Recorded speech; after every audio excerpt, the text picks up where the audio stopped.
കീരമ്പാറയിൽ rubber പുകപ്പുര അഗ്നിക്കിരയായി. നാട്ടുകാരും ഫയർഫോഴ്സും ചേർന്നാണ് തീയണച്ചത്.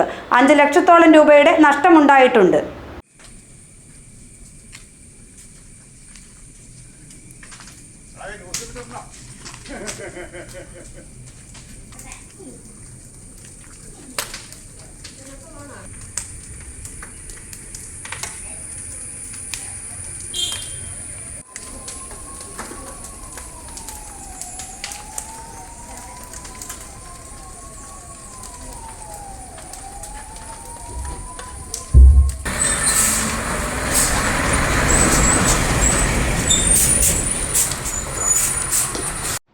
കീരമ്പാറയിൽ ചെറായിൽ ജോർജ് മാത്യുവിന്റെ റബ്ബർ പുകപ്പുരയാണ് അഗ്നിക്കിരയായത്.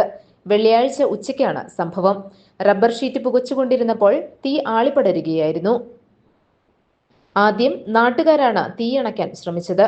പിന്നീട് ഫയർഫോഴ്സ് സ്ഥലത്തെത്തിയാണ് അഗ്നിബാധ നിയന്ത്രിച്ചത്.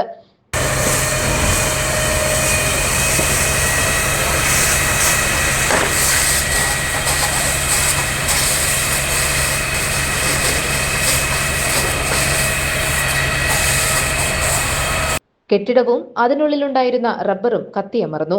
5 ലക്ഷത്തോളം രൂപയുടെ നഷ്ടമാണ് കണക്കാക്കിയിരിക്കുന്നത്. GTV news, Keerampara.